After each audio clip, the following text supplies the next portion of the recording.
നമസ്കാരം, UAECarLoan.com സ്വാഗതം. ഞാൻ ദീപക്. അപ്പോൾ ഞങ്ങളുടെ സർവീസ് എന്താണെന്ന് വെച്ച് കഴിഞ്ഞാൽ നിങ്ങൾക്ക് എവിടെ നിന്ന് വേണമെങ്കിൽ വണ്ടി വാങ്ങിക്കാം. എവിടെ നിന്ന് വണ്ടി വാങ്ങിച്ചാലും ആ വിൽക്കുന്ന ആൾക്ക് ക്യാഷ് കൊടുക്കാനായിട്ട് ഞങ്ങളുടെ കമ്പനി അപ്പോൾ തന്നെ തരും. ആ ക്യാഷുമായിട്ട് നിങ്ങൾക്ക് നേരിട്ട് വണ്ടി വാങ്ങിക്കാം. വണ്ടി വാങ്ങിച്ചതിന് ശേഷം 0 ഡൗൺ പേയ്മെന്റ് ആക്കിയിട്ട് ഞങ്ങൾ ലോൺ ചെയ്ത് തരും. ഈ പറയുന്ന കാര്യങ്ങളെല്ലാം ചെയ്യാൻ ഞങ്ങളുടെ കൂടെ ഒരാളുണ്ടാവും. അപ്പോൾ ഞങ്ങൾ ജസ്റ്റ് പ്രൊസീജർ ഫോളോ ചെയ്യുക. ഞങ്ങളുടെ കൂടുതൽ ഡീറ്റെയിൽസ് അറിയാനായിട്ട് ഞങ്ങളുടെ വെബ്സൈറ്റ് വന്നാൽ മതി. അപ്പോൾ നമ്മൾ ഇന്ന് പറയാൻ ഉദ്ദേശിച്ച കാര്യം പറയാം. എന്താണ് അമേരിക്കൻ കാറുകൾക്ക് ലോൺ കിട്ടാൻ ഇത്ര പാട്? കുറച്ച് കാലം മുന്നേ വരെ അമേരിക്കൻ കാർ അല്ലെങ്കിൽ GCC കാർ എന്നുള്ള ഒരു വകഭേദം അല്ലെങ്കിൽ ഒരു വേർതിരിവ് ഉണ്ടായിരുന്നില്ല. ഇപ്പോൾ ഒരു കുഞ്ഞമ്മ സെറ്റപ്പിലാണ് അമേരിക്കൻ കാറുകളെല്ലാം വന്നിരിക്കുന്നത്. കാരണം ഈ ബാങ്ക് എന്തോ കഴിഞ്ഞ കുറച്ച് വർഷങ്ങളുടെ കണക്കെടുത്തപ്പോൾ ഈ അമേരിക്കൻ വണ്ടികൾ ടോട്ടൽ ലോസ് ആവുകയും അതിൻ്റെ എമൗണ്ട് കിട്ടാതെ വരികയും അങ്ങനെ എന്തൊക്കെയോ പ്രശ്നങ്ങളൊക്കെ അകപ്പെട്ട് എന്ന് പറയുന്നു. ഇത് മുഴുവൻ ലീഗലായിട്ട് പറയാനും അല്ലെങ്കിൽ ആധികാരികമായിട്ട് പറയാനാണല്ല, അതുകൊണ്ട് കിട്ടാനുള്ള ബുദ്ധിമുട്ട് കാര്യങ്ങളിലേക്ക് വരാം. അപ്പോൾ ഈ അമേരിക്കൻ നമ്മളൊരു കാർ ലോൺ എടുക്കുമ്പോൾ ഒരു കാർ നമ്മൾ ലോണായിട്ട് എടുക്കുമ്പോൾ നമ്മൾ ഫസ്റ്റ് ഇയറിൽ നമ്മൾ എടുക്കുന്ന ഇൻഷുറൻസ് നിർബന്ധമായിട്ടും കോംപ്രഹെൻസീവ് ഇൻഷുറൻസ് തന്നെ വേണം. അതായത് എത്രയാണ് നമ്മൾ വാല്യൂ കാണിക്കുന്നത് ടോട്ടൽ ഇൻഷുറൻസ് തന്നെ വേണം. എന്തുകൊണ്ടാണെന്ന് വെച്ച് കഴിഞ്ഞാൽ ഇൻ കേസ് വണ്ടി നമ്മൾ ആക്സിഡന്റ് ആവുകയും ടോട്ടൽ ലോസ് സംഭവിക്കുകയും ചെയ്ത് കഴിഞ്ഞാൽ ഈ വണ്ടിയുടെ എമൗണ്ട് എത്രയാണ് നമുക്ക് ബാങ്കിൽ ബാലൻസ് ഉള്ള പൈസ ഇത് ഇൻഷുറൻസ് കമ്പനിക്ക് ക്ലെയിം ചെയ്യാൻ പറ്റും. പക്ഷേ ഈ അമേരിക്കൻ വണ്ടികൾക്ക് എന്താ സംഭവിക്കുന്നത് വെച്ച് കഴിഞ്ഞാൽ ഇൻഷുറൻസ് കമ്പനികൾ ഇപ്പോൾ തീരെ വാല്യൂ കൊടുക്കുന്നില്ല. അപ്പോൾ ഈ വാല്യൂ കൊടുക്കാതെ വരികയും ഈ വണ്ടികൾ എടുത്തിട്ട് ആൾക്കാർ ചെറിയ തട്ടിപ്പ് വെട്ടിപ്പൊക്കെ നടത്തി ഇൻഷുറൻസ് പേപ്പേഴ്സൊക്കെ തട്ടിപ്പ് വെട്ടിപ്പൊക്കെ നടത്തി എങ്ങനെയൊക്കെ പാസ്സാക്കി എടുത്തുകൊണ്ടിരുന്നു. അപ്പോൾ ബാങ്ക് വിചാരിച്ചു ഇത് എങ്ങനെ കൊടുത്താലും ബാങ്കിന് റിസ്ക് ആണ്. കാരണം ബാങ്ക് എങ്ങനെയൊക്കെ തീരുമാനിച്ചാലും അതിനൊക്കെ ഓവർകം ചെയ്തുകൊണ്ട് ആളുകൾ പേപ്പറുകളായിട്ട് വരും. അപ്പോൾ അതുകൊണ്ട് ബാങ്ക് എന്ത് ചെയ്തു? അമേരിക്കൻ വണ്ടികൾക്ക് വീണ്ടും ഒരു സിനാരിയോ കൊണ്ടുവന്നു. കാരണം ഇപ്പോൾ അമേരിക്കൻ വണ്ടികളെല്ലാം നമുക്ക് ഗൂഗിൾ ജസ്റ്റ് നമ്പർ അടിച്ച് നോക്കി കഴിഞ്ഞാൽ അതിൻ്റെ ഹിസ്റ്ററി കിട്ടും. ഈ ചെക്ക് ചെയ്യുന്ന സമയത്ത് അല്ലെങ്കിൽ ബാങ്കിൽ തന്നെ വേറെ ആപ്ലിക്കേഷൻസും ഉണ്ട്. എന്നിരുന്നാൽ പോലും നമുക്ക് ഈസി ആയിട്ട് പറയാവുന്നതാണ് ഗൂഗിൾ.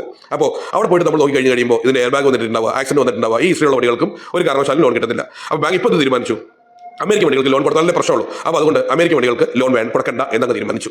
പിന്നെ ചെറിയ കേസുകളിൽ അതായത് ഹിസ്റ്ററികളൊന്നുമില്ല, നല്ല പ്രൊഫൈലാണ് എന്നുണ്ടെങ്കിൽ ചിലപ്പോൾ ഒരു എങ്ങനെ പറയാം, ഒരു 60% അല്ലെങ്കിൽ ഒരു 70% വരെയൊക്കെ ചില കേസുകളിൽ ലോൺ കൊടുക്കുന്നുണ്ട്. പക്ഷേ അതും വളരെ തലവേദന പിടിച്ച പരിപാടിയാണ്. നമ്മൾ ചെയ്ത് അവസാനം വരുന്ന സ്റ്റെപ്പിലായിരിക്കും ഏതെങ്കിലും ഒരു ചെറിയ കാരണം കൊണ്ട് ഇത് പോവുക.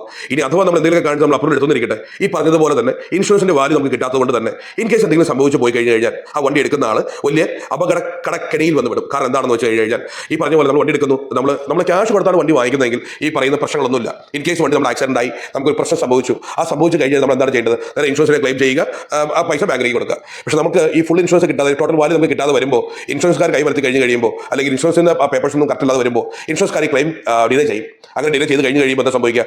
ബാങ്ക് നമുക്കെതിരായിട്ട് വീണ്ടും കേസ് കൊടുക്കും. അപ്പോൾ നമ്മൾ ആവശ്യമില്ലാത്ത നൂലാമാലകളിൽ പെട്ടുപോകും.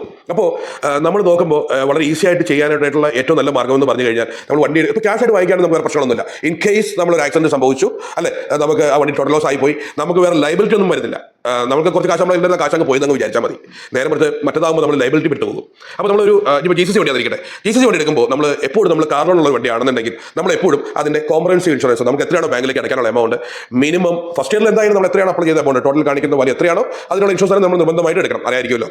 അപ്പോൾ നേരെ മറിച്ചിട്ട് നമ്മൾ സെക്കൻഡ് ഇയർ നമ്മൾ എന്ത് ചെയ്യും? തേർഡ് പാർട്ടി ഇൻഷുറൻസ് എടുക്കും, അല്ലെങ്കിൽ ഏതെങ്കിലും ഒരു വാല്യൂവിന് വണ്ടി എടുക്കും. അങ്ങനെയും ചെയ്യരുത്. കാരണം ഇൻ കേസ് നമ്മൾ 5 വർഷത്തേക്ക് നമ്മൾ ലോൺ എടുക്കുമ്പോൾ നമ്മൾ 5 വർഷത്തേക്ക് നമ്മൾ ബാങ്കിൽ ഈ എമൗണ്ടിന് നമ്മൾ അടയ്ക്കേണ്ടതാണ്. അപ്പോൾ നമ്മൾ എടുക്കുമ്പോൾ നിർബന്ധമായിട്ടും നമ്മൾക്ക് എത്രയാണോ ബാങ്കിലേക്ക് അടയ്ക്കാനുള്ളത് ആ പൈസയ്ക്ക് എങ്കിലും മിനിമം നമ്മൾ ഇൻഷുറൻസ് കവർ ചെയ്തിരിക്കണം.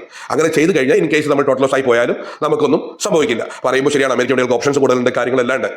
പക്ഷേ ഒരു വേശ്യയെ ഒരു ഭാര്യയാക്കും പോലെ ഇരിക്കും എന്നാണ് ലോൺ എടുക്കുന്ന കാര്യത്തിൽ എനിക്ക് പറയാനുള്ളത്. അപ്പോൾ ഞങ്ങളുടെ സർവീസ് എന്തെങ്കിലും ആവശ്യമുണ്ടെങ്കിൽ തീർച്ചയായും ഞങ്ങളെ കോൺടാക്ട് ചെയ്യുക. Thank you.